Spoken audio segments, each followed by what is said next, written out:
L'homme ne prend pas très au sérieux le péché. Pour lui, le mensonge, l'orgueil ou l'impureté ne sont pas des choses bien graves. Bonjour à tous, bienvenue dans le 18e numéro de l'émission Wake Up. Aujourd'hui, nous allons voir la conversion et la repentance. Vous avez toujours la possibilité d'aller regarder nos émissions précédentes afin que nous soyons au même niveau. Qu'est-ce que la conversion? En prêchant l'évangile, les apôtres disaient: repentez-vous et convertissez-vous pour que vos péchés soient effacés. Acte 3, 19. La définition. La conversion, c'est l'acte par lequel on se détourne du chemin où marchent les hommes du monde pour marcher sur les chemins de Dieu.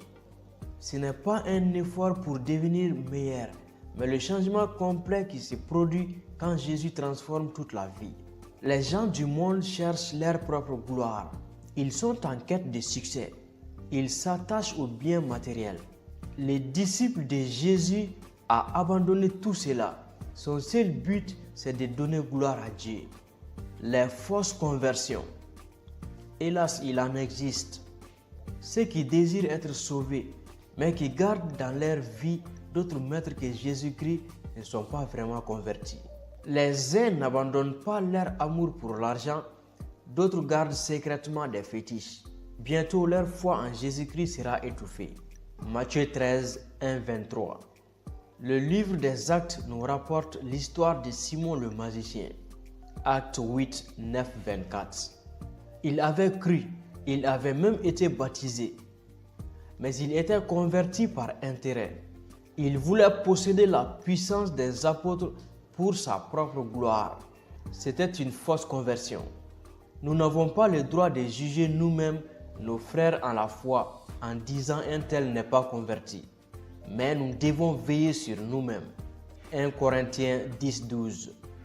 Ne servons pas d'autre maître que Jésus-Christ. Qu'est-ce que la repentance?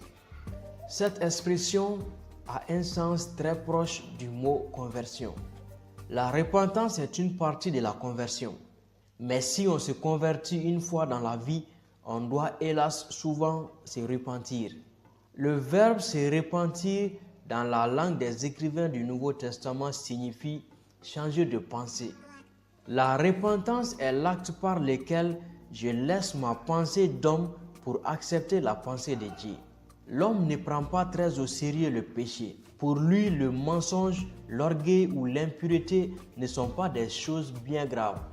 Par la repentance, l'homme reconnaît qu'il se trompe. Il reconnaît que son cœur et ses pensées sont mauvais et que le péché est très grave. Si les hommes voulaient bien reconnaître leurs torts, ils n'auraient pas de guerre. Mais personne ne veut admettre qu'il se trompe. Tout le monde veut avoir raison. C'est pourquoi la paix n'est pas possible. Se repentir, c'est avouer que Dieu seul a raison. Les signes de la repentance. Il y a d'abord la tristesse d'avoir offensé Dieu, de lui avoir fait de la peine. Une repentance sincère peut parfois provoquer des larmes. Dans le psaume 51, le roi David qui avait commis un péché grave nous laisse une prière de repentance pleine d'enseignements.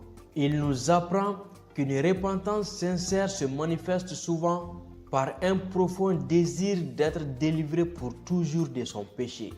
Enfin, une vraie repentance ne doit pas rester une affaire de sentiments, mais elle doit porter des fruits. Jean-Baptiste disait à ceux qui venaient pour être baptisés du baptême de la repentance: produisez donc du fruit digne de la repentance. Matthieu 3, 8. Zacheu le fonctionnaire nous a laissé un bon exemple des fruits de la repentance. Il dit à Jésus: si j'ai extorqué quelque chose à quelqu'un, je lui rends le quadruple. Luc 19, 8. Dieu ne demande pas toujours de rendre 4 fois plus, mais il veut nous voir réparer nos fautes quand cela est possible.